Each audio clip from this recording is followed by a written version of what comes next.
Pickaxe. Guys, we need to shout out a legend of the pod army, not the pod squad. Some delicious news. Some very tasty, fun, friend-shaped news. Actually. Smiley news. Delicious news.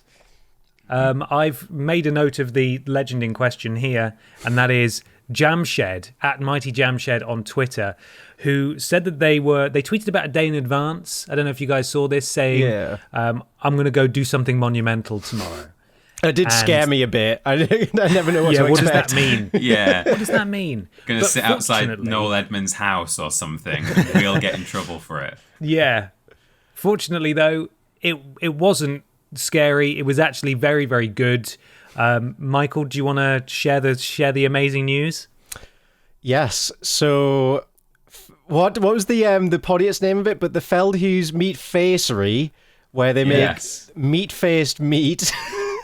Jamshed actually Feldhuis fun food, yeah. Yeah, that's it. Jamshed actually went to the bloody front gate of the factory and got a picture of it, and also got a lovely little Tell Your Friends video in front of it, holding a cardboard sign that he drew. I hope the security guards enjoyed that. I hope you enjoyed it, Jamshed. I hope it wasn't too much of a journey. Did you travel from another country for that?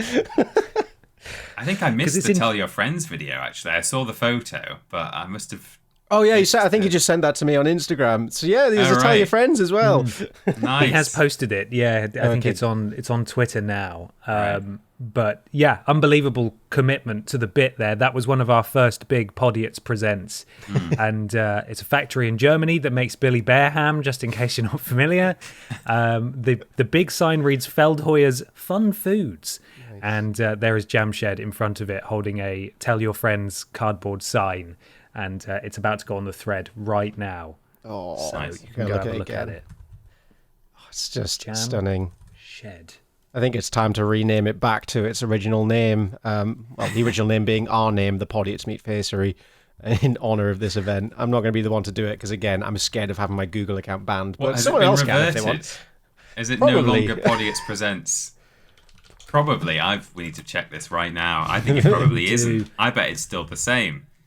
I need to check if the McDonald's has gone through for Bielefeld. What was it? I can't remember. God. Yeah. How do you pronounce it? It's not real anyway, so it doesn't matter. Yeah. Wow, if you Google Podiots Meat Facery, then the Feldhuis group is like the #1 search result. Yes. Good. Let's see. Edits. Oh, it's still pending. Podiots presents McDonald's. More proof that this country doesn't exist because no one's in the back end of Google approving things for the country. Yeah, no one's there. Bielefeld? I'm not sure how to pronounce it. It's not immediately come up. There's some new ones. Podiots presents Stadtfeuchten Garten, which is a nice town garden in Bonn, Germany. Bonn. Have you seen... Podiots presents Weetabix Limited. What's that then? Yeah, I think that's one we've seen before. Yeah, that's lingering on. I'm glad because that's a good one. Hang on, let me try Feldhuis Fun Foods. Yeah, there it is. Industrialstrasse. Oh.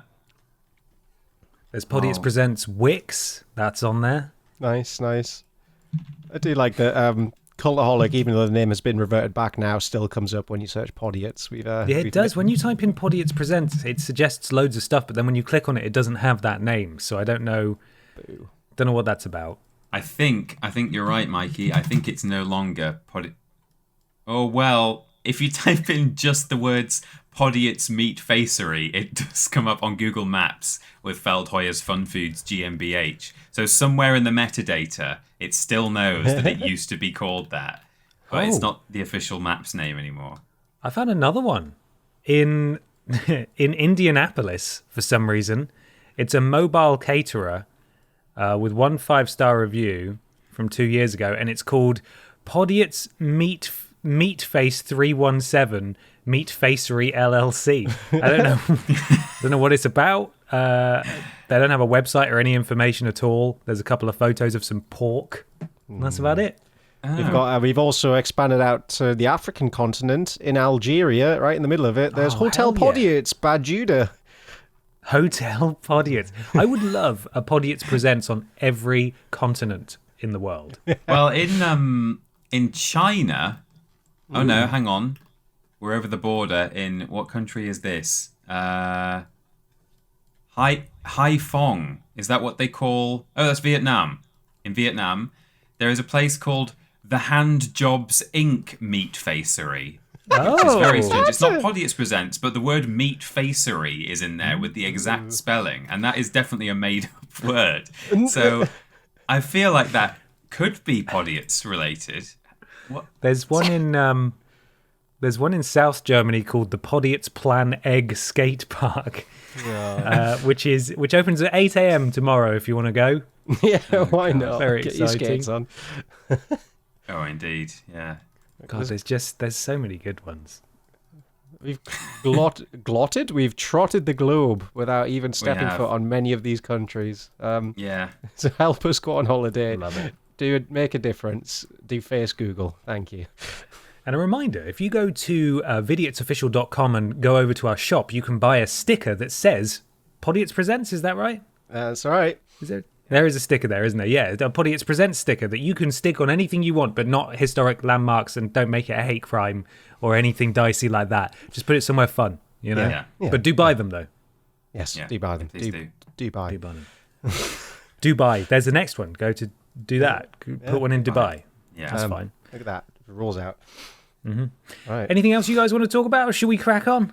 You can crack on if you like. Oh. Blobbies sold out. Blobbies of prints are officially now all gone. So if you didn't get them, sorry, but now you can get a t-shirt instead. Woo! You can. We're out of blobby prints. Thank you so much to everybody who bought one. Very limited, beautiful item. But you can now get one on a slightly less exciting, but still very exciting t-shirt in a variety of colours. So go get yourself one now, or when it's payday. That would work too. Yeah. In fact, when this releases, it will be payday week, I think. Well, Saturday is treat day. Truly.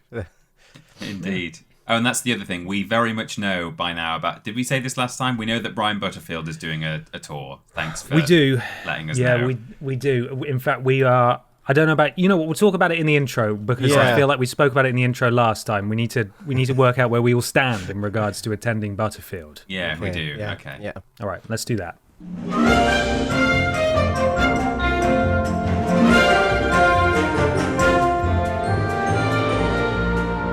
Hello, everybody, and welcome to Podiots, the official Vidiots podcast. Sorry. It's a conversational podcast where everybody brings a thing along to talk about. You didn't say obey the law of the three Rs. I I was didn't. not ready for that at all.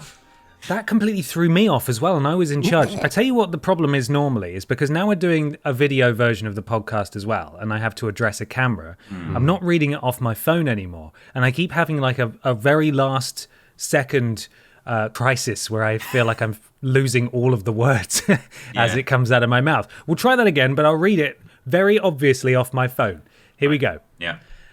Hello, everybody, and welcome to Podiots, the official Vidiots podcast. It's a conversational podcast where we take some questions from you at home and obey the law of the three Rs, where everybody brings a thing along to talk about. I'm Ben. I'm Peter. And I'm Michael. Fantastic. I changed it back to questions this time because it felt weird saying things last time, even though we are taking things from people now and not questions anymore. I don't want to fuck with the classic formula, you know. Yeah, fair enough. I still want to keep it the same. Yeah. How are we all doing? You guys all right? Yeah, good. Thanks. How are you? Very well. Yes. How are you? I'm fine, thank you. I'm all good. Let's talk about Brian Butterfield, because I don't know about you guys, but I have now closed the tab on my work computer and have sort of resigned myself to the fact I'm not going to go. It just seems like a big gamble. Like I'm thinking, like I love a Butterfield sketch, and I love him. He's done the odd panel show, like the time on Shooting Stars when his chair broke and he fell over.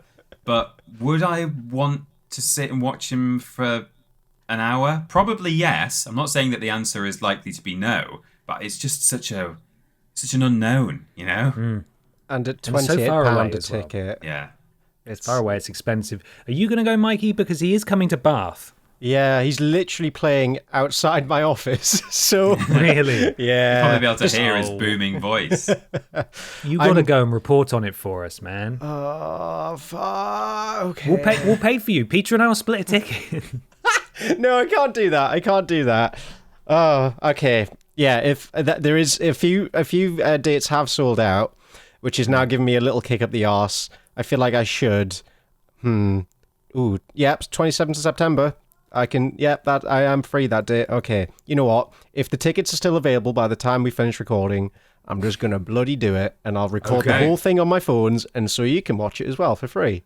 That sound good? Record the whole thing, I yeah. appreciate that because I really want to see it, but I don't want to pay, and I also don't want to go anywhere. So I don't want to get if he shouted releases at. it as a DVD or something, or a video, I would happily watch it. But yeah. I do have total faith that it would be well worth the money, and like I think it would be a really good show. I've been to stuff like this before, and I've always kind of thought, oh, like I know this person's character. I don't know how they're going to stretch this out. They do. Peter Serafinowicz is very good. He's been in the media for many years, so That's the thing. You have to remember it's Peter Serafinowicz. It's not actual not Brian. Brian. Wait, what? Like, oh no!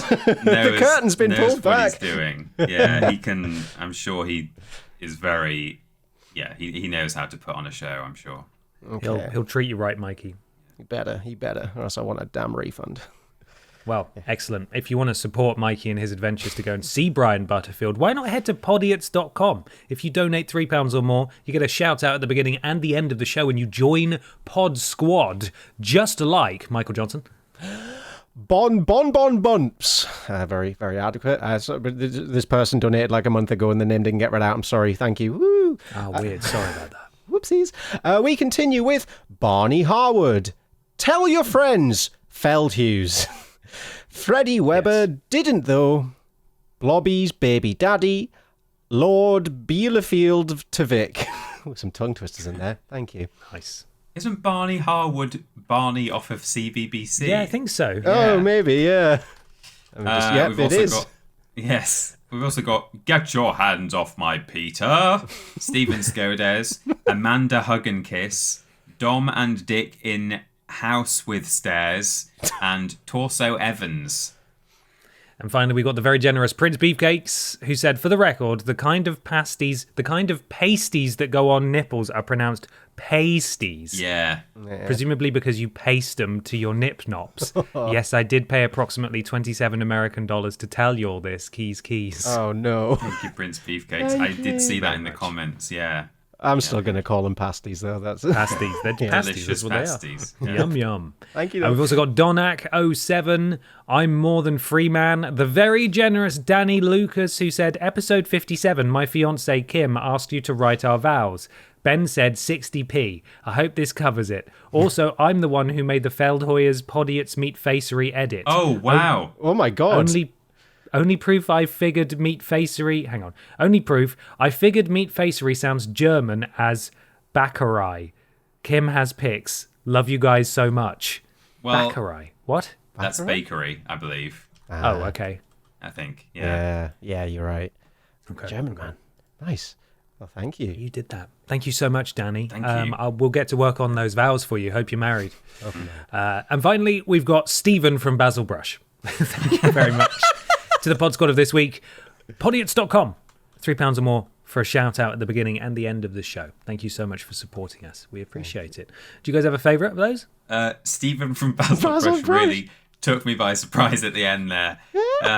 There was only one name left. We'd sort of got away from the list because we were talking about Danny's Feldhoyers, and then just in comes Master Stephen from Basil Brush. So that. Oh yeah, Master Stephen. That's my favourite.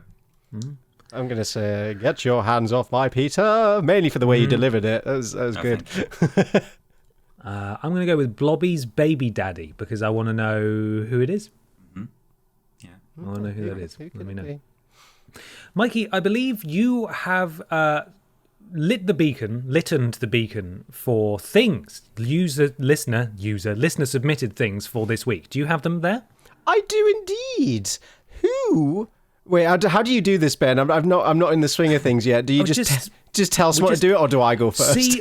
see who wants to go first, and then a different person does their thing next, and then whoever hasn't gone does their listener submitted thing, and then we can all take it in turns. Basically, it's nice. Well, is anybody in the class particularly excited to present their thing today? No, I'm quite excited about mine because I'd heard about this and I nearly brought it as my thing, and then Mikey sent my user submitted thing to me, or listener submitted, and I was like, oh good, we're covered then, that's fine. Well, Mr. Austin, would you like to take it away? I'd love to. Let me just find the name of the person. I've got it right. This was submitted initially by wait, hang on. Hello. You can do it. Person's name. Oh, it's in a separate message. Yeah, sorry. Wait, was it? Yeah, it's at the bottom. It's the most recent message on Discord. Oh, right. Sorry, I thought that was just for the second one, because it's in 2 parts. No, yeah. You're right. No, yeah. So it was submitted by Ryan Kennedy at RyanKen406064.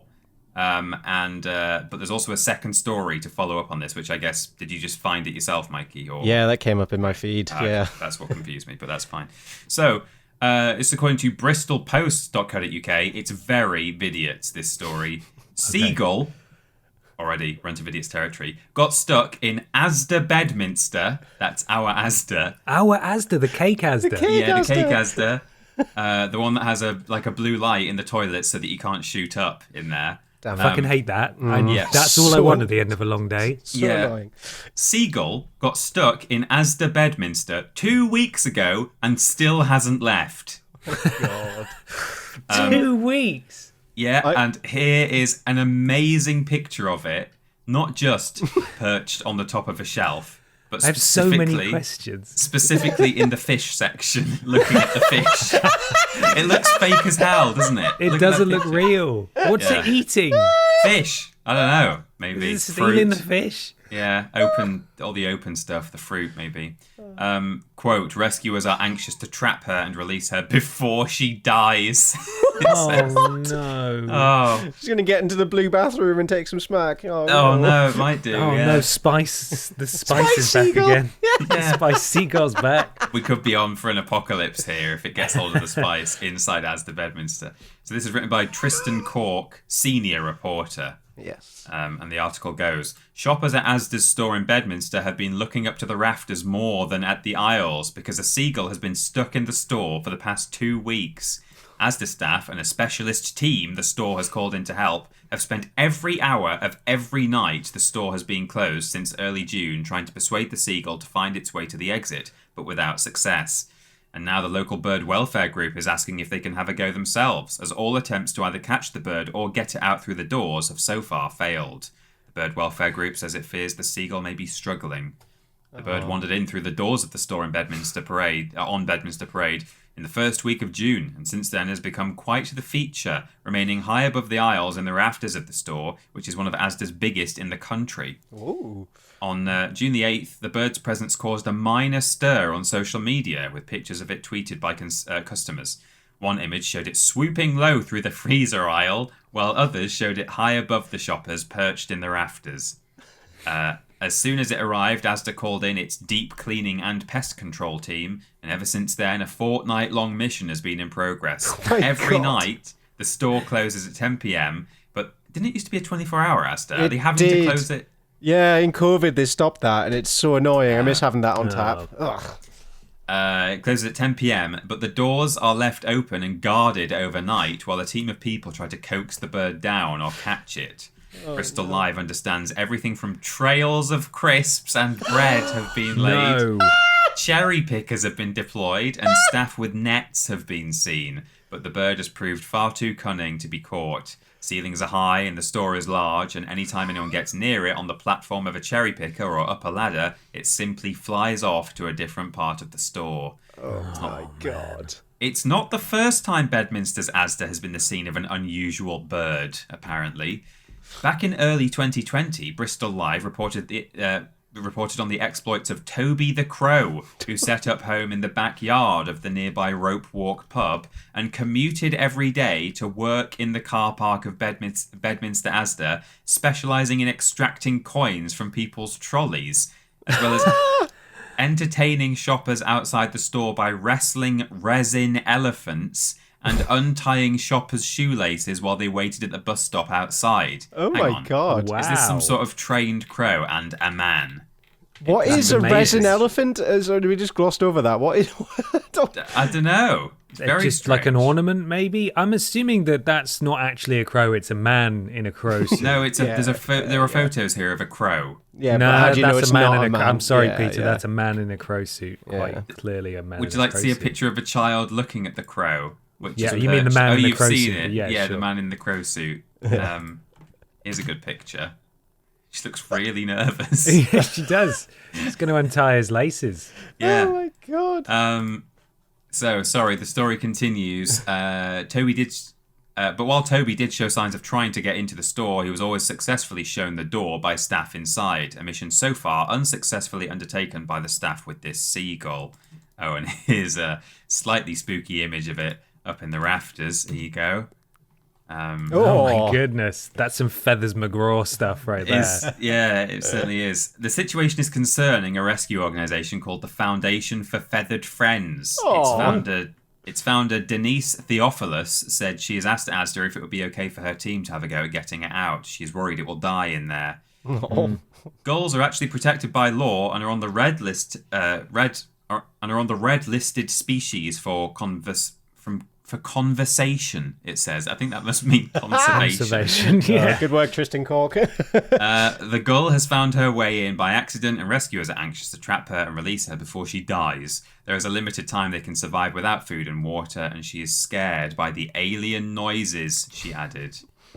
I mean, ASDA Bedminster's a scary enough place for a human, let alone a bird. I know. so- I always felt slightly uncomfortable in there, so the seagull's not going to be happy. There are some more images here. Feel free to add as many or as few of these to the... oh, that's a really long link, but there it is flying along the Oh shelves. wow, yeah, look at that. What's the bet that they get it out and it just wants to come straight back in again? Yeah, well, maybe.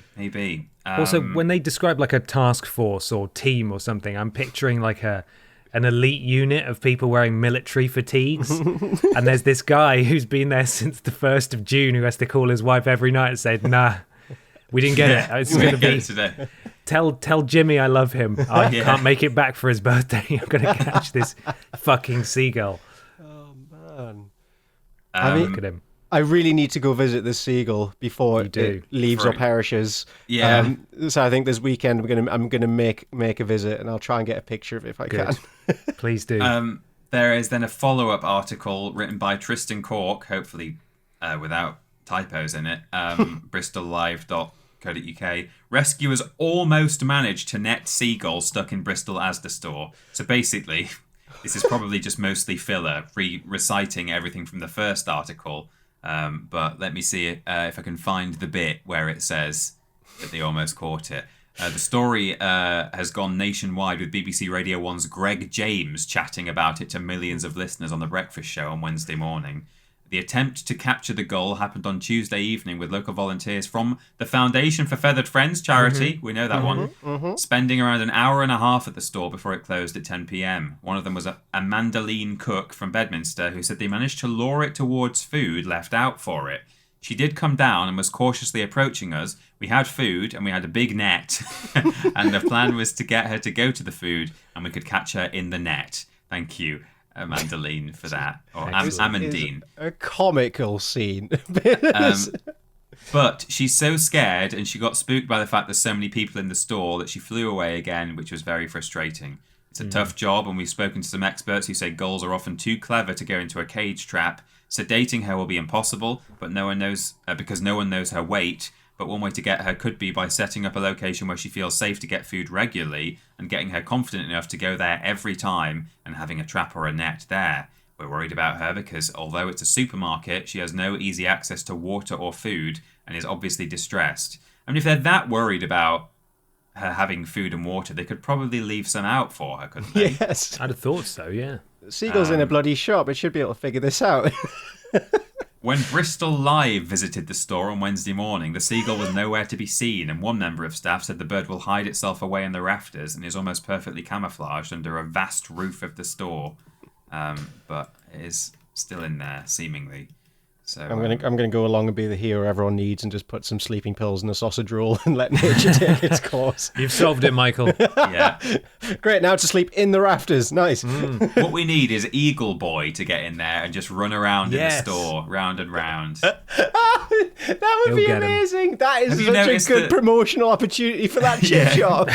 Get like an expert shipped in. Have you noticed that the 3 episodes we've done of Podiots since we started doing Facecam, all 3 of them have had a Seagull-related story Yeah. so far? I'm I here have for it. noticed that.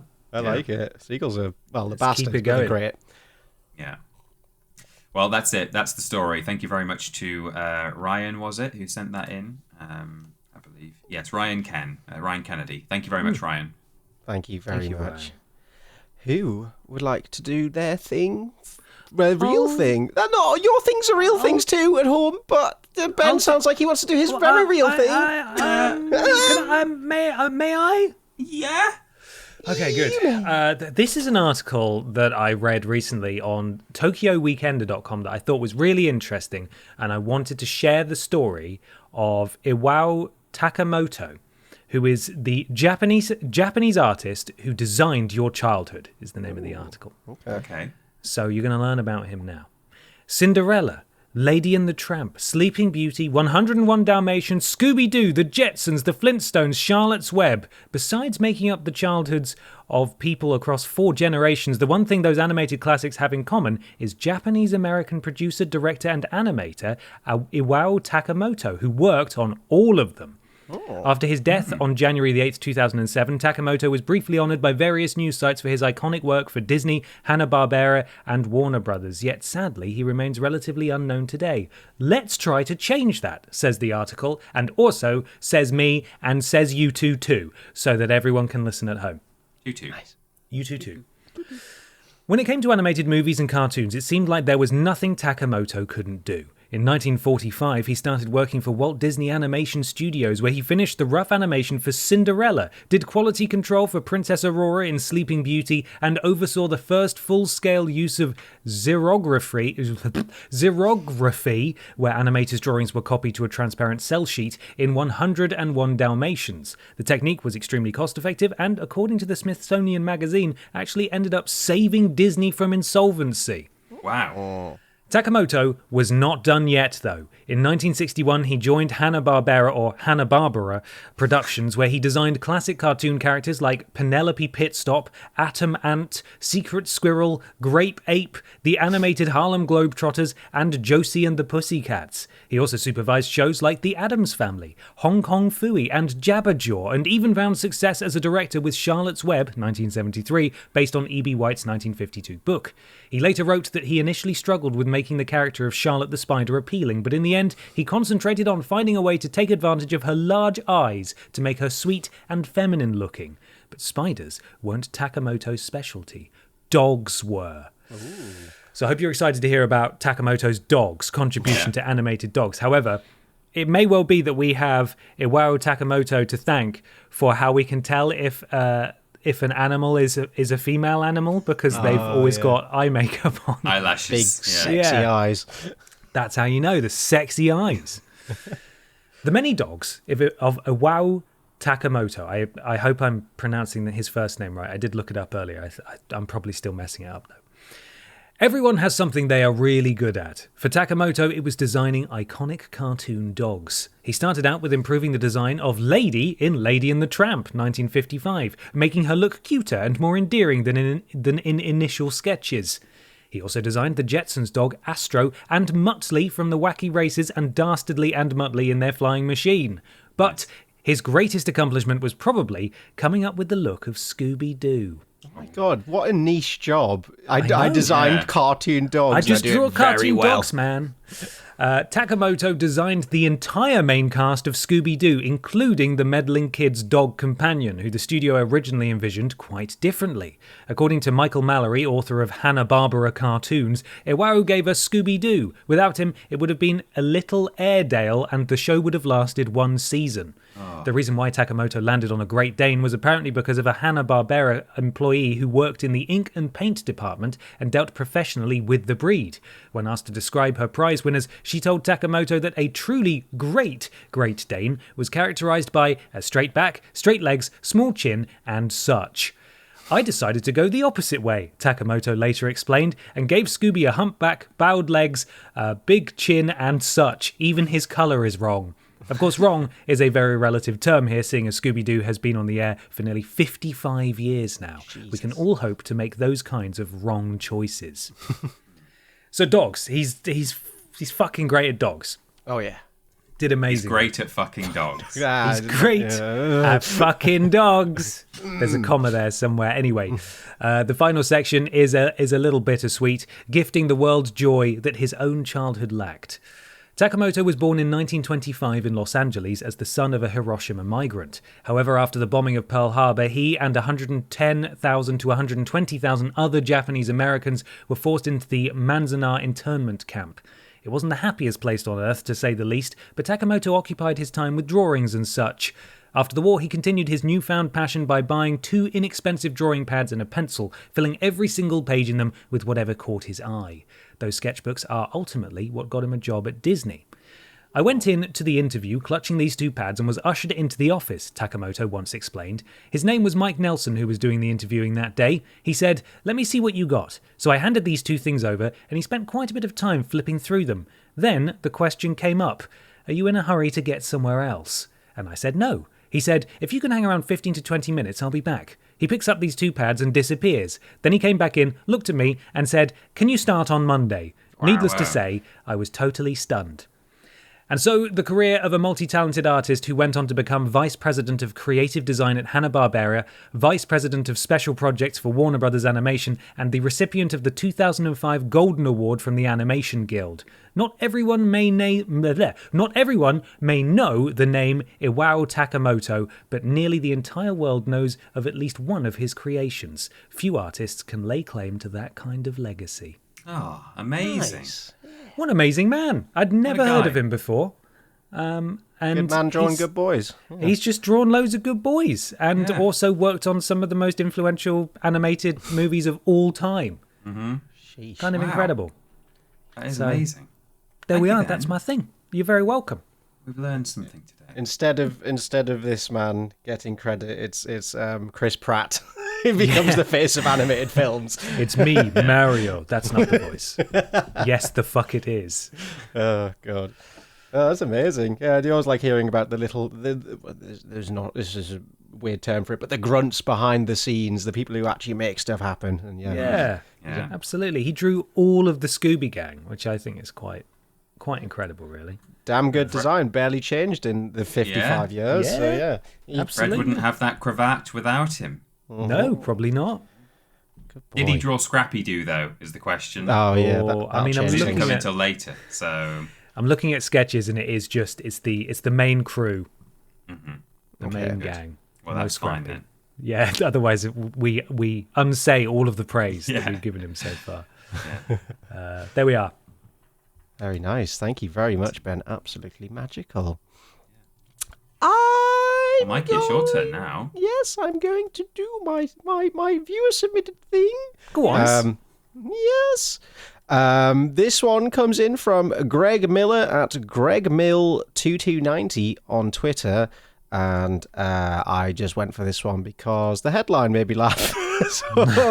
And that headline is, "In-betweeners James Buckley forced to ring 111 after, quote-unquote, bowling ball poo left him in agony." Oh my God. That's right. Why would you share this? It's breaking poos. I mean, truly breaking poos by the sounds of it. Oh my God.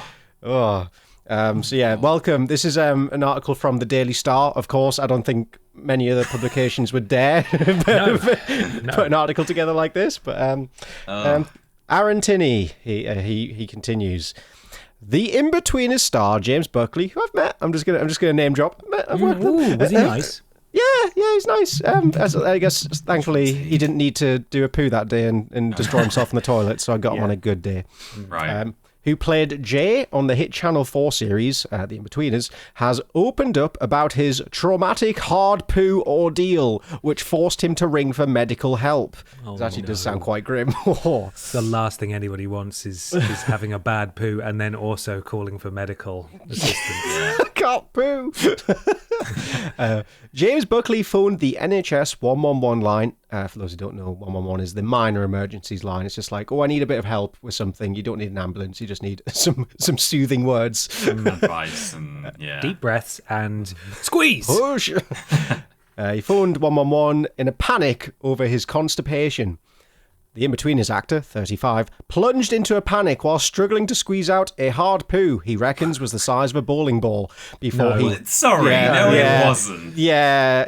I'm very curious where they're pulling these quotes from. He must have just talked about this on a video or something. Before he desperately turned to calling the pre-emergency advice line. Bowling ball. Oh, God.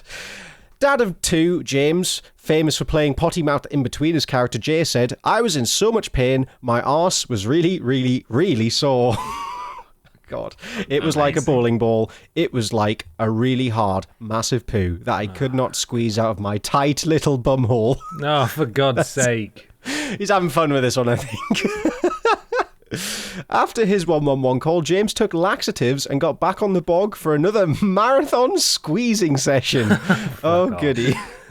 I was on that toilet for 6 hours.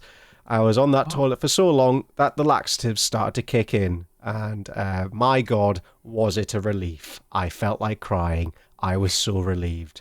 I was at my lowest ebb. That was me at my lowest. What? Oh, no. What is this story? It's just also, a why man. did he sit there for 6 hours? If nothing was happening, could he not have gone about his day and waited until he felt like, the laxative was starting to work? Like, Maybe it was in so much agony that he just couldn't do anything else but sit on the bog. So I mean, if it was the size of a bowling ball, then you wouldn't really be able to go anywhere else. But I mean, the notion that it was as big as a bowling ball is just comical. That's like something Jay would say. It like is a fucking bowling ball. Does he say what he ate? Let me find out. James's wife, Claire Meek, said she was so embarrassed for him that she was left thinking of ending their 11-year marriage. They are totally taking the piss with this, aren't they? Surely. What? Yeah. The former model said, I've never been so embarrassed for him in my life, how he was acting. Honestly, divorce was flickering through my brain. I've never seen anything like it. Okay, there's a medical reason for this at least. Since last year, James has been open about his battle with piles, maybe a little bit too open, but... Okay. And admitted he got Claire to check out the big lumps on his posterior. Oh, dear. Right. And he added about how he fears his crippling constipation bout may trigger a flare-up on the condition. Last time I pushed out a poo that was maybe too big for me, you know what happened? That's what kicked off all this piles nonsense. So in my head, I was like, well, that's piles again. Oh, dear. And there's a lovely comment here from Two Hats who says, poke around with chopsticks, job done. Oh, God. That's that classic joke that is like an uncle joke or something that he tells you when you're about 10. What does an arithmetic teacher do when they've got constipation? Work it out with a pencil. Okay. Oh, God. Very nice. That's a grim image. Thanks for listening to a very long and detailed story about bowling ball-sized poos. Oh, yeah.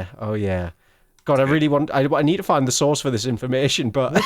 What did he eat, though? Because there's got to be something that's caused that issue. A bowling ball. Well, yeah. I mean, that's the only explanation, right? Yeah. Just going to search James Buckley poo on Google. Good luck.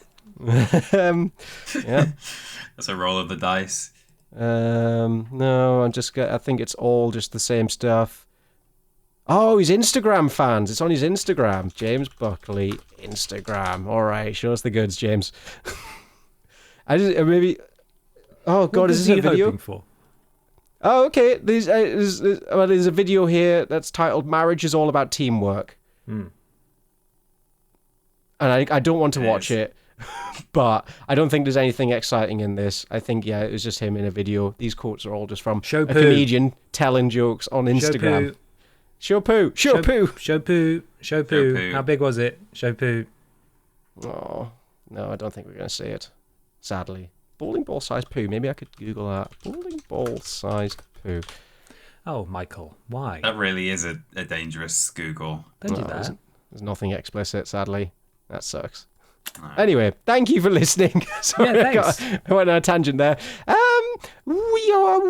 Peter, would you like to do your thing? Yes, I would like to do my thing. So this started with a Wikipedia article I was going to read, but it's not a very long one. So I'm trying to work out which. I found an article, like a written article that is a bit more substantial. I'm trying to work out. Let's do the article first. So this is according to countrylife.co.uk, apparently, written by Martin Phone in January 2020.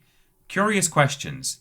How did... In fact, I won't read the headline because that'll spoil it. But it starts with... it's an article... What we're going to talk about is about birds and bird migration. Okay. But the first few paragraphs are like, as someone who can barely get from A to B without visiting other letters of the alphabet, blah, blah, blah, blah, blah. For me, as a boy, the arrival of the swallow was a sight for sore eyes. And it just goes on and on for like 3 paragraphs before we get to the actual business. But here we go. So we skip through. The philosopher Aristotle described around 140 species of birds in his 10-volume Historia Animalium, recording how some species of birds seemed fatter when they were about to migrate and considerably thinner when they returned. He was able to point out that the Eurasian crane migrated from the steppes of Scythia to the marshes of the Nile, observations that he could presumably validate from travellers who went around the terra cognita of the ancient world. But as for birds that strayed beyond the Purlius of the known world, their habits were a mystery. If nothing else, in the absence of hard data, Aristotle was inventive. He surmised that migrating birds such as swallows, aping small reptiles and mammals, simply hibernated in the winter, either in nooks and crannies or underwater. Others suggested they metamorphosed into other types of birds that were better able to cope with the adverse weather. Wow. So this is genuinely what people used to think. They were aware of migration because the ones that didn't migrate particularly long distance, you would see them in like England, for example, and then people who were big travellers would maybe see them in the winter, like on the Nile. So they're like, oh, that's what they're doing.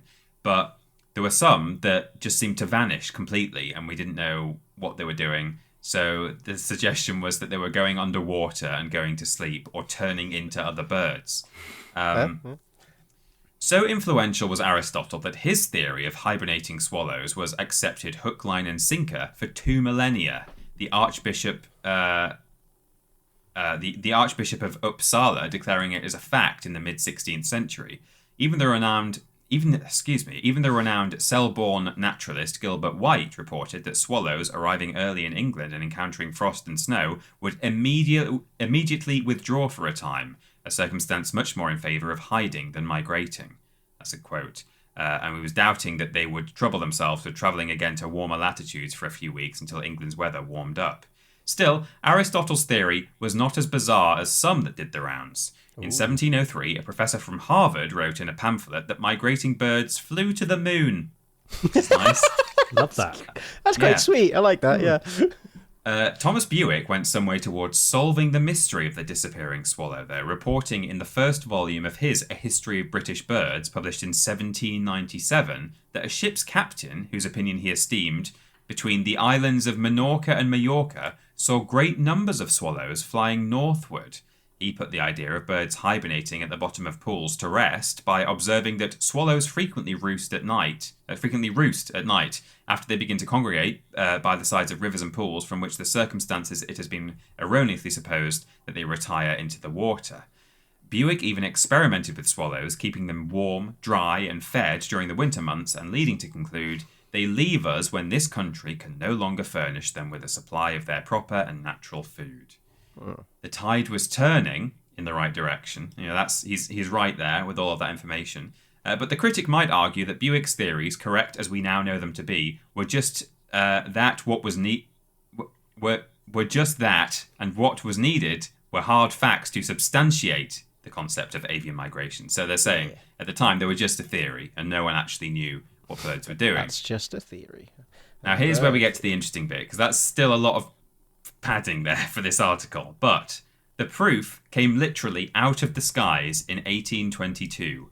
A white stork, Ciconia, to give the Latin name, was found Shakira, indeed, was found outside the village of Klutz on the Baltic coast of what is now Germany, and no ordinary stork it was. Let me now send you a picture of, I don't know if this is the stork, but this has happened multiple times in history. So whether this is the one or a later one. Oh my god, I'm quite excited. This is the image. Oh my god. Bloody Wow. hell. So, running through it Wait, was you a should 30... describe the image? Yes. Running through it was a 30-inch spear, which had entered by the left-hand side of the body and exited halfway up its neck on the right-hand side, impaling it in a grotesque fashion. Ooh. The hunter, mourning the loss of his dinner and his prized spear, could at least console himself with the knowledge that it was a shot in a million. So I've sent an image to Ben and Mikey of a stuffed and mounted stork. It is the one, actually. Yeah, it's the one that was found in 1822. And it has still got the spear going through its neck. Yeah, now, that's nuts. That's crazy. Yeah. Upon inspection, the spear was found to be made of African wood, prompting the inescapable conclusion that, notwithstanding its injuries, the stork had managed to fly the 2,000 or so miles from the continent of Africa from which it had migrated.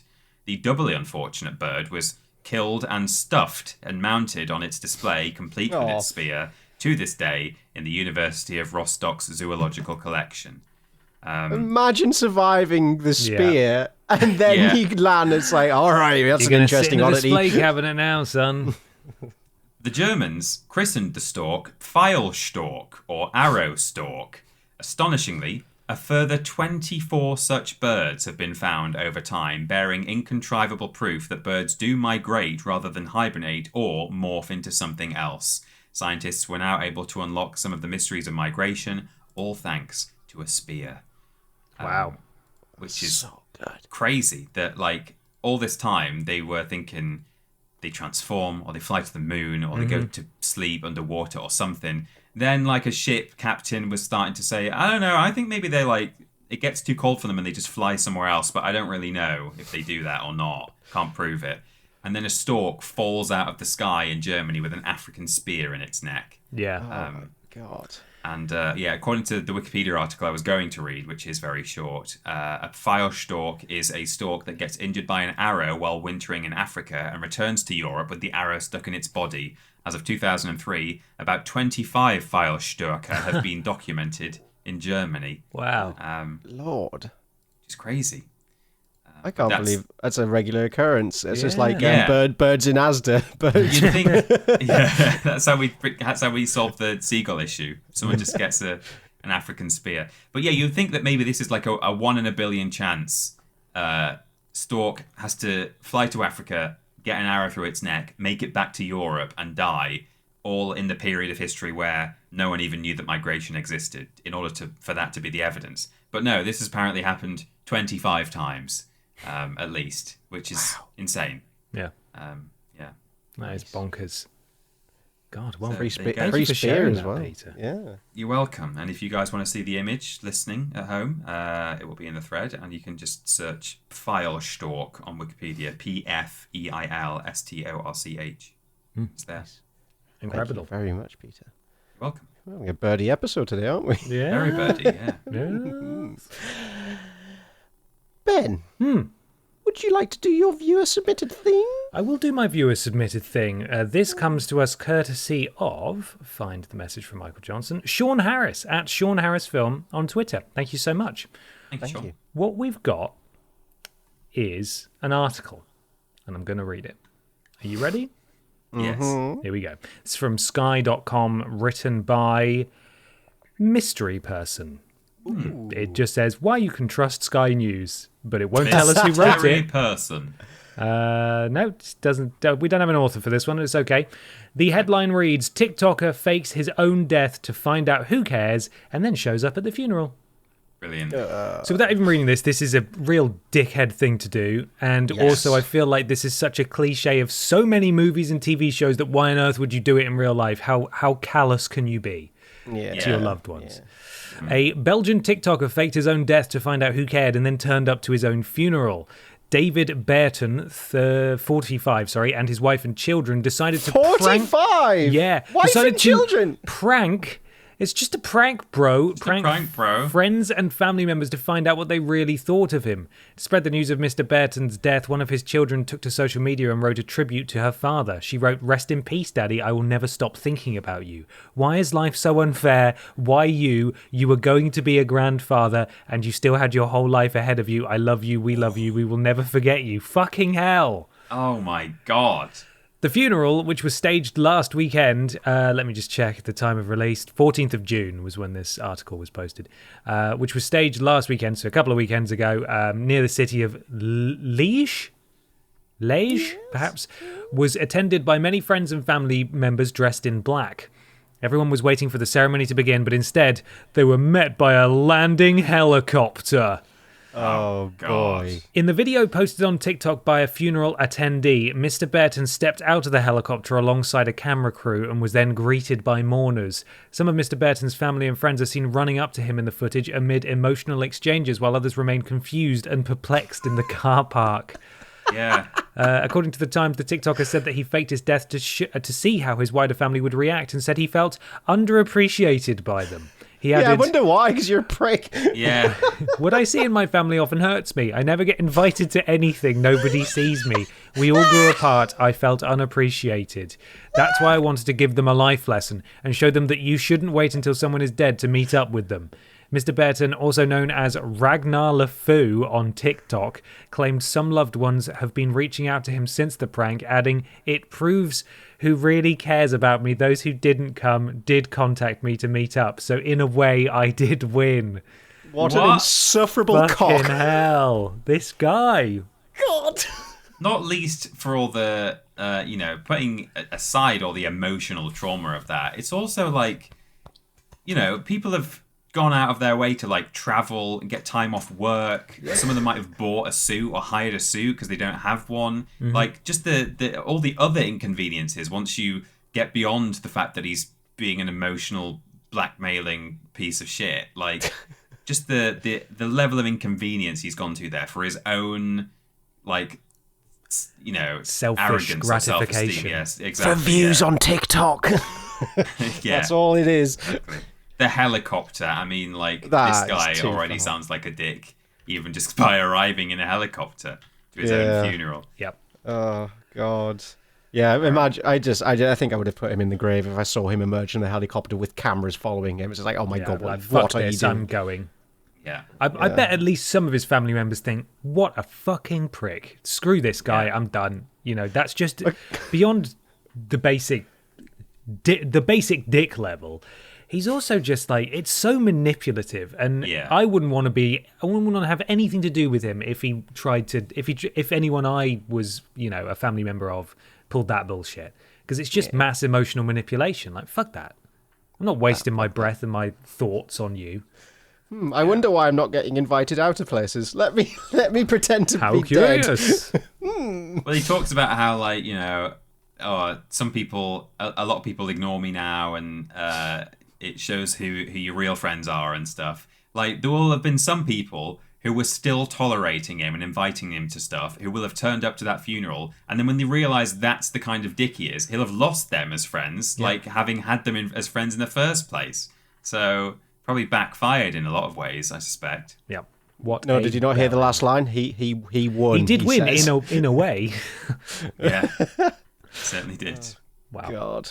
He made it onto Podiots. I mean, He did make it onto Yeah, Podiots. there you That's a go. win. Clearly, it was for TikTok content, and that, I mean, not that platform could do anything to endear itself to me, but that just really sort of affirms my viewpoint of that entire situation over there. 45 as well. He should know better. Yeah. Awful. Should. Awful. Thank you very much, Ben. Absolutely wonderful. Would you like to hear my theme? Yes. We're going back because this is something I've not done in a long old while. Is it a fight? It's a fight. Yes, It's time for a come fight. on. Yeah. There's a part of me that's deeply scared I've already done this. I think there might be one or two entries on this that have featured in other ones, but I think this is hot, fresh, and tasty. Okay. Ooh. Today we are making delicacies of the British Isles fight. Ooh. Can't wait to be dismayed at what we consider delicacies. Yeah. I've kind of steered it mostly towards the saddest foods. So Okay. it's kind of like, well, no, I mean the sad foods, but the bloody good foods. So yeah, like it definitely does reflect poorly on our nation that it's all just brown. Okay, I mean brown's delicious, so Yeah. Okay, so we have 16 fighters. They will be whittled down to just one. Ladies and gentlemen, are you ready to food fight? yes, I am. Ding. Yes. Right, our first battle is Toad in the Hole. Bloody delicious. For those not from the UK, Toad in the Hole is sausages in Yorkshire pudding. And if you don't know what Yorkshire pudding is, it's kind of like pancakey batter. Yeah. Yeah. But Delicious. Thick, fluffy batter mix. Thick and crunchy. Savoury pillow. It's Toad in the Hole versus, and we're going for a full meal here, potato smileys, chicken dippers, and spaghetti hoops. Ooh. Oh. See, I'm not keen on spaghetti hoops. I opted for spaghetti hoops over beans because it's more of a comical food to me. It is. It's very funny. Alphabetti spaghettis. Alphabetti spaghetti is the funniest food yeah. of all. Toad in the Hole, I think, like, can either be if it's done properly, if it's a good toad in the hole, it can be really good. But if you do it wrong, it can be oily. And like sometimes if I eat sausages, I get a headache for some reason. Oh my God. What? Yeah, I know. What Probably condiment are you some eating sort them of with? tumor or something. I don't know. Yeah, Oh, God. shoving them up my nose. That's how I eat them. But yeah, so I don't know. I do like Toad in the Hole, and I'm not keen on spaghetti hoops personally. What are you thinking, Ben? I mean, our love for dippers and smileys is well established. But I feel like I can't go against Toad in the Hole. It's just it's so lovely, you know? It's not easy to make, but not nowhere near as easy as dippers and smileys, but it's fucking lovely. Yeah, and it's like an actual proper meal. I mean, potato smileys, chicken dippers, and That's a real spaghetti meal. hoops. It does cover all the main food groups. It does, yeah. Circles, and Circles, rectangles. ovals, and rings. Faces. Yeah. Whereas Toad in the Hole also covers all the food groups: sausage and batter. Yes. And gravy. Don't forget the gravy. Oh yeah.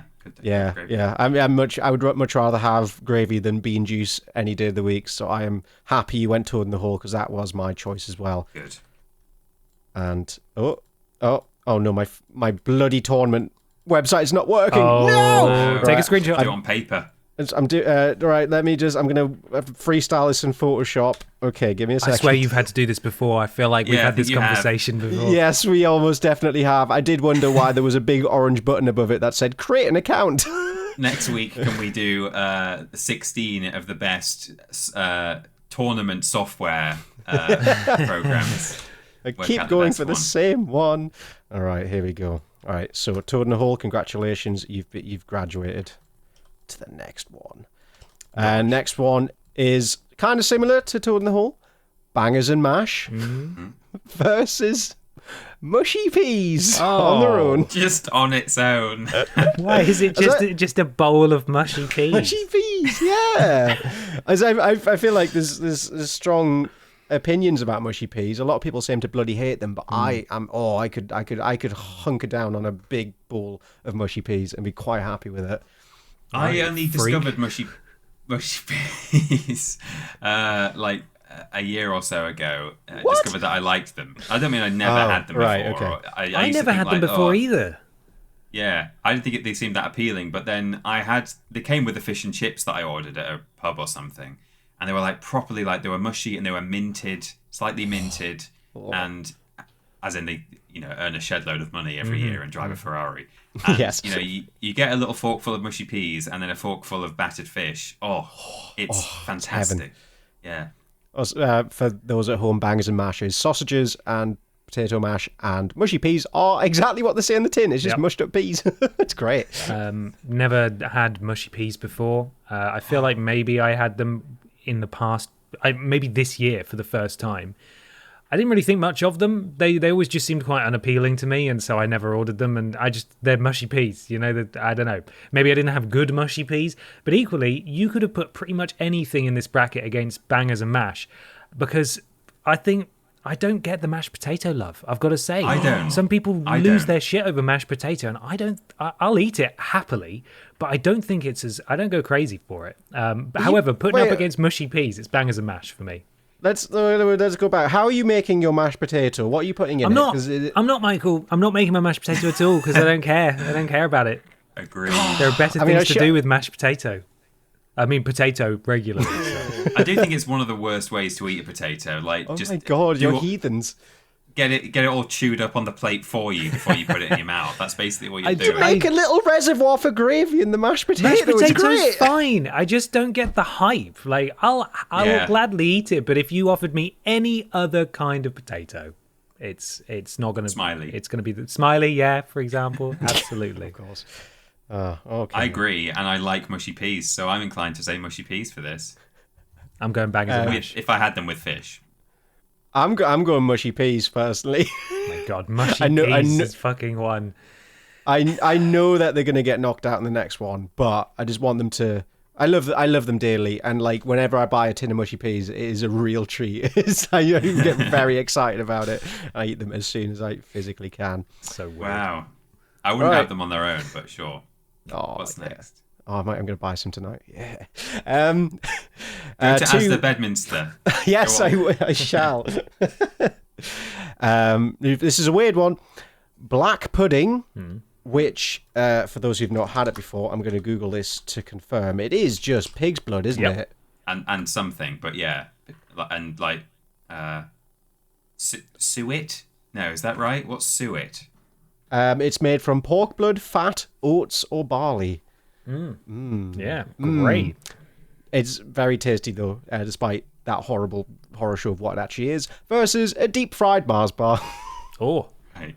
I've never had a deep fried Mars bar. Oh, really? I've also, much like mushy peas, I had black pudding for the first time this year, and it was vegan black pudding, and I thought it was fine. So, based on the description alone, a battered Mars bar for me. I mean, I don't like chocolate, and even if it was something else sweet and battered, I don't really like the sound of. I mean, I don't know. Like, I get that battered stuff can exist in a sweet scenario and work pretty well because it is just the same as pancake mix. But I mean, battered Mars bar for me is not that great.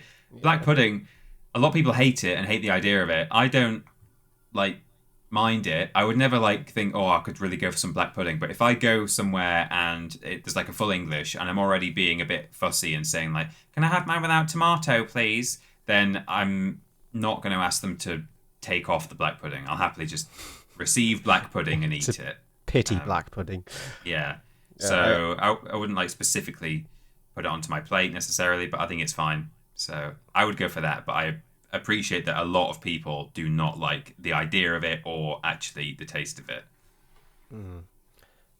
I've had one deep fried Mars bar in my life, and it was meh, very meh. It just oily, kind of sad, and I'd rather have the regular Mars bar, to be honest. Doesn't need to be deep fried. Deep fried pickles don't. I can get down with that. That's good. Those sound nice. Oh, very good. Ben, did you cast a vote there? I'm going Mars bar. Okay. Well, I think black pudding comes out on top in kind of a shock result. I didn't expect that. Vegan. I have fond memories of black pudding. It must be confusing for people listening that Yorkshire pudding is fundamentally different from black pudding. Oh, so different. Very different. All right, this could be a tough one. A chip butty, which is just chips in bread, usually a bun or a And by bap, chips we if you mean will. fries, big fries. Big chunky fries, Yeah. versus sausage rolls. Oh. Well, I tell you, even before sausage rolls came up, here's another thing I don't get the hype about: chip butty. I'd happily just have the chips on their own, and then a burger or something in the bread. I I don't get why you would want chips in bread. It's just Because of carbs the in butter. carbs. Because yeah, butter. the butter makes the difference in the chip butter. Actually, I can imagine it probably does. I hadn't even thought about that. It's I've like never having had a chip turkey butty sandwich because it's after just- Christmas, Peter. You got to add that mayonnaise, otherwise it's just like, why am I Yeah. doing this? Right. Yeah, no, Your I get throat that. dries Actually. The butter does sound. I'd never considered the butter. I've just, even though it's called a butty, I'd always just considered like, what? So you want chips in bread? Why does everyone want this? You And ship I've butty It's never a had one. It's a platform upon which you interpret the dish. You can dip it in gravy, or salt and pepper on it, make it a little bit spicy. It's a chip Spicy, come on. dispensing mechanic. Right, a sort of a solvent, if you like. Yeah, Yes. yeah. It's a new delivery Medium. system for chips. Okay, I see that, and yet sausage rolls, I love them. I got food poisoning from sausage rolls before, so they really do run the gamut of quality depending on where you get them Yeah. from, because there are some really Yeah. shit sausage rolls out Oh, there. yeah. And there are also some massively like overcomplicated sausage rolls out there as well. I feel like There are. this may not be a controversial statement, but the perfect sausage roll, the one that pleases everybody, is a Greg's sausage roll. Yeah, I think they've just got it no down to a doubt. science, right? Yeah. I don't want to go to a pub and like they have fancy sausage rolls on offer where it's like £4 for like a tiny little thing. No, I just want a big fat Greg's for like £1 Yeah. and that's it. It's upset. Yeah. You get like really fancy ones, don't you? That are like hog roast sausage roll or like pulled pork and buffalo or something. It's got mental. loads of weird herbs in there and Yeah. maybe a bit of It's like- Stilton or something. And it normally, I don't think they like quite often those taste good, but you're paying twice or triple the price, and you'd be just as happy with the Greg's sausage roll. Yeah. Or I like the sort of medium range supermarket sausage rolls as well. I think that they tend to be okay, like not too gristly and stuff. So Yeah. it's sausage roll for me though, personally. Yeah, I'll go sausage roll. Oh, you bastards. I want to be on the winning Yeah. side for once. Yeah, fair. Okay. yeah. I mean, I would have been if I went the other way as well. But still. Yeah. I think I'm firmly in the chip butty camp. I do like sausage rolls. I appreciate them, but I'd much rather have chips in bread. It's just a delight. All right, sticking with the sandwich theme here, we have a fish finger sandwich Ooh. versus, now this is an interesting one, the pie bomb. Well, you've lost me Oh there my immediately. God. Do you know what a Yeah. pie bomb is? I do, yes. That is a pie in a bun. By which you mean Why? a savoury meat pie inside a bread roll. Yes, also known as a Wigan kebab, if you will. It's Why are Oh my we putting God. everything in bread? Look at the state of that. I mean, how are you meant to It's even literally- eat that? It's just gonna. Actually, the second one looks pretty good. To be fair, the first one, All though, the Google results are of dry. they look dry as hell, man.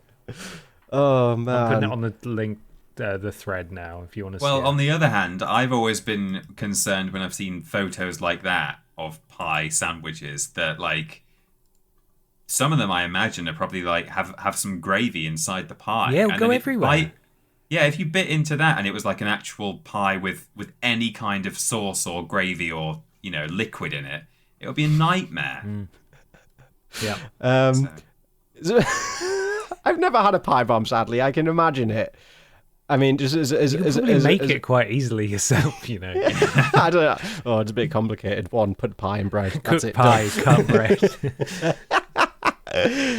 Oh man, I'm kind of like I could do. Oh my god, sorry. The second photo is just the driest meal I've ever seen. There's just chips with nothing on them as Yeah. well. Good god, Yeah. we It's are like Peter's awful. chip in it. He doesn't drizzle butter on his chips like the rest. no, I don't. Yeah. However, a fish finger sandwich, on the other hand, is like the perfect comfort food. It's really easy. You can have it for breakfast, lunch, or dinner. It's a great little sandwich. I love a fish finger sandwich. Yeah, Mm-hmm. yeah, they're good. Yeah, I'm firmly in the camp of fish finger sandwich as well. It's Fish, just- fish sticks, I think, in Yes. America. Fish Yeah. sticks. yeah. Are you a yeah. gay fish, etc.? Yeah, So we're all firmly in the fish finger Fish finger sandwich sandwich, camp. yeah, for me. I think so. Good respect. Did you know that the fish finger, the dimensions of a fish finger were specifically designed so that you can put three and one, or like you do them like that, and they fit into sliced bread. Really? It's like Really? designed for the sandwich, or like maybe not the original fish finger, but I think Birdseye designed theirs so that they fit very nicely into a sandwich. It does feel like fate. Yeah. Oh, God, yes. Oh, God, I'm so hungry now. We continue. We've got haggis and bubble and squeak. Oh, I was hoping Bubble and Squeak would be in here. That's a proper... That's a proper one. It's old-fashioned. It's wartime. wartime... What am I trying to think of? Wind in the Willows. It's a proper Wind in the Willows food. Yes, Yeah. it is. Yeah, I think he has that in jail, doesn't he? He has Bubble and Squeak. Yeah, probably. Do you want me to explain what Bubble and Squeak is, Mikey? Oh, yes, please, go on. So Bubble and Squeak is a British dish made from cooked potatoes and cabbage mixed together and fried. The food writer Howard Hillman classes it as one of the great peasant dishes of the world. Yes, indeed. It's and just a fried lovely. patty of like really hearty goodness, and you can add all sorts of stuff to it. You can add meat to it and things like that if you want.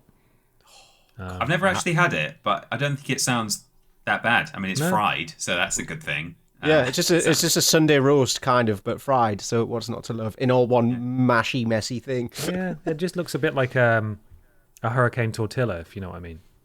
Oh, Right. nice. Yeah. Yeah, I'm going to Google a picture. I've sent of you. Bubble I've and just Squeak. sent one I've there. seen it before. There you are. Have That's you? what it looks like. It's And it's for good. those who don't, Yeah. and for those who don't know, haggis is sheep's pluck, which is heart, liver, and lungs, minced with onion, oatmeal, suet, spices, and salt, mixed with stock, and cooked while traditionally encased in the animal's stomach. Yum yum. Yeah, that's where suet comes. I knew suet was in one of our classic delicacies. I thought it was part of black pudding, but no. It's, Haggis, despite its grim description, is actually quite nice as well. It's got lots of spices in it, hasn't it? Which is tasty. Masks the yes, it gives it flavour. Yeah. I've never had haggis. I think again had it for the first time this year, and it was vegan haggis, and it just tasted a bit like a sausage kind of thing. yeah.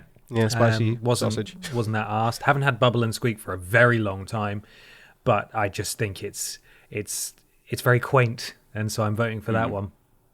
Yeah, I've only had haggis once a long time ago. I think like when I was a kid. I think like my dad had it in a restaurant, and I just had like a bite of it. And I don't really remember what it was like, but yeah, I agree. Bubble and Squeak is very quaint. It's very traditional. It's Wind in the Willows / World War II, two of the best times in British history. Yes. Yes, I'm in full agreement here. Well done, Bubble and Squeak. All right, we're on to the last two. The last two fights of the first round. Okay, There we go. okay. Oh, this is going to hurt some people. Beans on toast, which is it's baked beans on toast, or a crisp sandwich. Oh, okay. Is the crisp sandwich? Has it got any other filling? It's just butter and crisps. Butter and crisps. All right. Chips as well. Yeah, not to be confused with a chip sandwich, which is very different. What was the first one again? Beans on Beans toast. on toast. So I recently discovered that American beans are very different from our beans, and Yes. a lot of Americans don't really understand our obsession with putting beans on everything and having beans with everything because their beans are very different. I can't really describe the difference. I don't know what you guys... Do you guys know what the difference is, really, between the two beans? No, I don't. I didn't know there was a big difference. Yeah, I think American beans are like have a different kind of seasoning to it. I think it's generally a like heartier kind of seasoning in it. Maybe it's more erring towards chili. Okay. Almost. I've got a description. American baked beans, also called Boston baked beans, are made with molasses and pork salt or bacon, and they're slow cooked in the oven. English style baked beans, Heinz baked beans being the most famous, are more savoury and made with a tomato sauce based. So it's just completely different approaches to cooking your bean, basically. And that's why baked beans go with a slightly lot more sweet. stuff. Or we put it with a lot more stuff, at least, in the UK. Oh yeah. Since 1908, Bush's best Boston baked beans. Bush's best. Amazing. Oh dear. Beans on Now- toast. Yeah. Yeah. Wow. Just like that. Easy. Yeah. I mean, I wouldn't choose either of these personally. I don't mind either of them, but like I wouldn't go straight for them. Never been a big beans fan, but I appreciate how important baked beans on toast is for so many other people in the UK. So as a vote for them, not for me, I would probably vote for that. On behalf of the British people, beans on toast ascends. I would have said a crisp sandwich. Oh. I've never not enjoyed a crisp sandwich. Doritos are a pretty good one to put in there if you like a little bit extra crunch in them. Oh, you can get quite artisanal with your crisp sandwiches though if you really want to. I rarely make a sandwich at home without putting crisps in it. I don't mind adding crisps to a sandwich, but I wouldn't have a sandwich like 2 pieces of buttered bread or 1 piece of buttered bread and then just some crisps in it. I wouldn't. Ready salted Walkers and bread, man. Nothing better. I'm sure it's great, but beans on toast. Not for you. And lastly, we have the humble Scotch egg. Yes. Scotch egg, I'm Googling now, it's an egg encased in sausage meat and then coated in breadcrumbs. Crumbs? Oh, breadcrumbs. Not breadcrumbs. Coated in bedcrumbs. Breadcrumbs. Typical kind of pub snack and in other places. Yeah, you'll get it in the deli aisle with sausage rolls and stuff. Yeah. Versus this is a historical one, and to be honest, this is a no-brainer. It's Scotch egg versus a toast sandwich. Oh, fuck off with your toast sandwich. I was wondering if that was going to be in here. Yeah, of course it did. What is... No. Explain what it is, Michael. Good. It's 2 slices of bread with a 3rd slice of bread put in the middle, and you put a bit of salt and pepper in there, and you eat it, and it's great, it's soft, it's crunchy, it's tasty. But the middle bread is toast. Yeah, the middle bread toasted, is right? toast. Yes. Yeah. Yes. But and you season it. Yeah, a little bit. But I'm a man who likes just straight bread, It's like, of course, the toast sandwich appeals to my degeneracy. What in the poverty is this meal? I've never... Well, that's it, isn't it? I think understood it was sort of popularized in articles about like how students eat it a lot because they couldn't afford just anything else to go in their sandwich. I think it's a northern thing as well, because I heard about it for the first time from a uni course mate of mine who's from Washington. So, and I've heard about it a lot more since I moved up here, but I've never heard of it before then. Well, it originated in 1861 in a recipe book. Oh, for God's sake, a recipe book? So I hear you're enjoying that new toast. I'm just reading the first line of the Wikipedia here because it's quite funny. Toast sandwich is a sandwich in which the filling between the 2 slices of bread is itself a thin slice of toasted bread, which may be buttered. No. Or just dry. But I had it dry when I had it, and it's bloody lovely. Yeah. I need to try it. The line here. And in any of these forms will be found very tempting to the appetite of an invalid. Oh, okay. Cool. There you go. Right. Well, I love Scotch eggs. I've always loved Scotch eggs. I've never, ever had a fancy Scotch egg. I've never even had a hot Scotch egg. They've always been refrigerated. They've always been from supermarkets, and I will never get old of them. You bite into them like an apple because they're the size of an apple, and there's a hard-boiled egg in it. It's fucking great. I will never not like Scotch eggs. Yeah. Scotch eggs are good, yeah. Slightly less enthusiastic. It's the best thing in the world. But yeah, I agree. They're pretty good, and I think toast sandwich is just it's more of a sign of. Well, I was going to say more of a sign of poverty than anything, or if you're just the kind of person like Michael Johnson who just likes bread, that's fine. Bread, big bread lover. Yeah. Also, with Scotch eggs, I'm a huge fan, an even huger fan of the much smaller, the much less huge, savoury egg bites, which you can get from supermarkets in multi-packs. Like picnic food. They're just tiny ones. They're great. I never got on with those because it's more scrambled egg inside than a whole egg. It's still... And the joy of the Scotch egg is the egg surprise. Yeah, you don't get a full Kinder egg inside a savoury egg bite, but they hit the spot. They're good. They're good snacking food. Good snacking food. All right, well, we're on to the whatever comes before semi-finals. Quarterfinals? Yeah, let's do that. Yeah. It's now. Toad in the Hole versus Mushy Peas. Toad in the hole, I think. Toad in the hole. Yeah, I respect that. I think in that instance, I'm happy to let Mushy Peas sit and stay. Black pudding versus sausage rolls. Sausage rolls. 2 for 2 on beige food now. Bubble and squeak versus fish finger sandwich. Ooh. Oh, Fish finger sandwich for me. I mean, it's more familiar to me, a fish finger sandwich. As I say, I don't think I've ever had Bubble and Squeak, or it's been a while if I have. So yeah, fish finger sandwich. fair enough. And lastly, Scotch egg versus beans on toast. Scotch egg. Scotch egg for me as well. Yeah. 4 for 4 on beige. Yes, Let's boy. go. All right. Semi-finals now. Sausage rolls versus toad in the hole. Both sausage meat related meals. It's basically just This sausage is sausage. in something It's else. just the pork finals. Also, have we got Scotch egg as well? That's got sausage in. And what was the other one? Fish finger sandwich. Oh, which is- really? okay. It's the pork of the sea.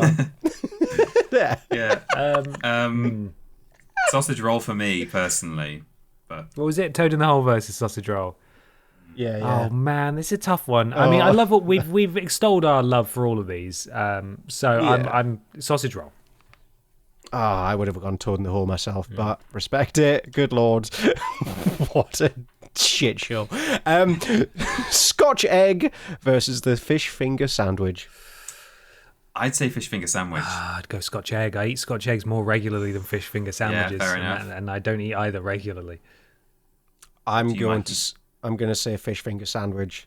Yeah, as much as I loved Scotch eggs, I don't know. It's just something magical about a fish finger sandwich. It's never disappointing.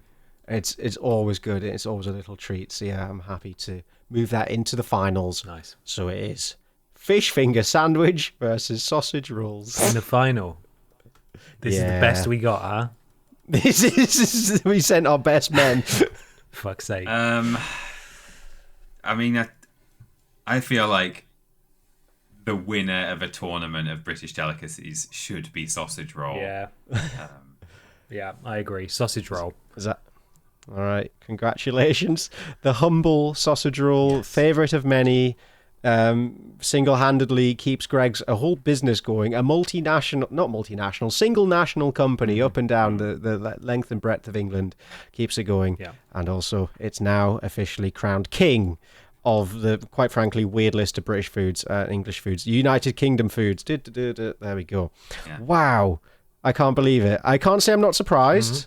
I did Yeah. expect beans on toast to do better. Yeah. That is quite upsetting. But I think fair play. Sausage It rolls. just yeah, I wasn't respect Bean's it. time. Just Yeah. yeah. I am actually remiss that Chip Butty was left right at the starting post, but Yeah. I haven't had a fine. chip I still butty in love it. ages. I rarely have bread in, and I even more rarely have chips. But at some point, I will do it, and I'll have a great time. You could have rigged it, Mikey, and just put it up against the obvious worst Mushy peas. other contender. whoa, Mushy peas. you'd rather have a toast sandwich than mushy peas. I'd have voted for mushy peas on that one. You should have put it up against haggis or something. yeah. Yeah. Oh well, it's Or fine. thrown jellied eels in there. Oh yeah, I was expecting that as well. Actually, fucked up. Yeah, but I cockles. think like that's too esoteric. Have you ever had jellied eels? No. Yeah, I did kind of go for the beige foods. So beige is good. that was- We all know beige. We all Yeah. love beige. That's fine. Yeah. beige is safe. Love it. All right, Thank you so much, thank Michael. you very much, boys. Thank you, Mikey. Great tournament, Thank great you. fight. Always love doing those. And thank you to all of you for listening and submitting your things. Remember, you can submit your things to us if you would like to by responding to the relevant social media post on Twitter, which usually goes up a few days before we record. And you at least have 2 days to reply and submit some relevant things to it. And the things we're after are sort of, what's the term? What's the word? Current. It's recent. Yeah, Yes. all those words. News stories, weird things that are going on in your local area or that you've spotted on the internet. They have to be from the past 2 weeks, ideally, so that it's relevant to the podcast. But thank you to everyone who submitted them. Mikey, I believe there's some sort of shop, and also it was payday recently, so get on over there. Ooh, boy, you're damn right. If you head over to vidiotsofficial.com and click on that lovely new shop button, you will be greeted with a new bounty of goodies on which you can gorge. We've got the usual favourites. We've got T-shirts, hoodie, mug, stickers. Get yourself some stickers. But we now have the VS1 embroidered corduroy cap back in stock. It's a luxurious treat to put upon your head. But if you liked the blobby print and you want to wear it on your body, up and down the street, wherever you go, you can now do that. It is available in a dazzling array of 6 colours. My God. Whoa. We've got white, black, pink, red, forest green, and blue. So yeah, go check it out. Vidiotsofficial.com/shop. Yeah, do it. Treat yourself. We have a YouTube, a Twitter, a Facebook. They're all .com/Vidiots. Vidiots Official. Vidiotsofficial.com/Discord if you'd like to go chat to like-minded Podiots listeners. And thank you to Tommy and Fleckers who mod us over there. Thank you guys very much. Twitch.tv/Vidiots something to do with having a reunion stream at some point. No further developments. Move on to the next show. If you want to support us right now, you can go to podiots.com/nothing. It's just podiots.com. I'm so used to forward slashes. Podiots.com, £3 or more. You get a shout out at the beginning and the end of the podcast. You throw in, you're having to rely on some luck, I think, when you're submitting things in order to get a shout out on the podcast and be featured here. However, if you go to podiots.com, you guarantee it. You can guarantee it and get a shout out just like Bon. It's a hard one to pronounce. BUNPS. Bon. Bumps. Oh my God. Bumps. Bunts. My mouth physically can't make that shape. Bunts. Barney Harwood. Tell your friends. Feltuse. Freddie Webber didn't though. Blobby's baby daddy. And Lord Bielefeld to Vic. Also, Get Your Hands Off by Peter, Stephen Skodes, Amanda Hug and Kiss, Dom and Dick in House with Stairs, and Torso Evans. We've also got the very generous Prince Beefcakes, Donac07, I'm More Than Freeman, the very generous Danny Lucas, and Stephen from Basil Brush. Podiots.com, if you want to support us, get a shout out at the beginning and the end of the show, join Pod Squad, we'd really appreciate it. Thank you so much to everyone who's supported us this week. Peter, I don't suppose you know what came out on Vidiots 5 years ago this week, did you? I do, starting with memory cards for June the 18th, which is ineligible for monetization due to a copyright match. No. It featured Ride to Hell, Stuntman, and Battlefield Bad Company, apparently. Don't know what the problem was, but weird. Yeah. Prove It, Passepartout, The Starving Artist, Part 2, Possum Tat number 18, I've Had to Go to Burger King, Making Celebrities in Fallout 3 Challenge. That was a piece of cake. Prove It, Passepartout, The Starving Artist live action challenge, where we did the painting in Ben's flat. Creating Our Citizen Kane, You're in the Movies. Memory cards for June the 25th, Day of the Tentacle, Nintendo Power, and Banjo-Kazooie. Let me just skip to the next page. There we go. Ooh, tension. Podiots episode... Is that right? Yeah, Podiots episode 9, Devastated. That's such a small number compared to what we're up to now. It seems. We get 3 numbers in our episodes now. It's nuts. Yeah. Possum Tat number 19, Miley's Biggest Fans. Worst games ever for the game selection for the 28th of June, which turned out to be Worst Games Ever Shrek Treasure Hunt. Then there was a Vidiots channel update, but not a bad one. It was when Worst Games Ever went weekly. Or was it a bad one? Maybe that's... No, because that would say announcement, wouldn't it? That was the real bad one. That's the bad one. That's the baddest. We've also got WarioWare on Steroids, Bishy Bashy Special. And that is it, actually. That leads us up to Saturday. So, there we go. Which is treat day. Mikey, whereabouts are you on the internet? At Parrot Boy on Twitter is the best place to keep up with whatever nonsense it is I'm doing, my comings and doings, as I always say. And Parrot Boy on Twitch at some point, maybe when it's less hot, I'll start streaming again. So you've got a couple of months to wait, but yeah, I am planning on doing it. Parrot Boy on Twitter, though. Follow me. Thanks. Lovely. And Peter, where are we? We are at That Peter Austin and at Confused_Dude individually on Twitter. But together we are over at Team Triple Jump on YouTube and Twitch, where we put out lots of videos and live streams, all gaming related. Yes. Yes, we do.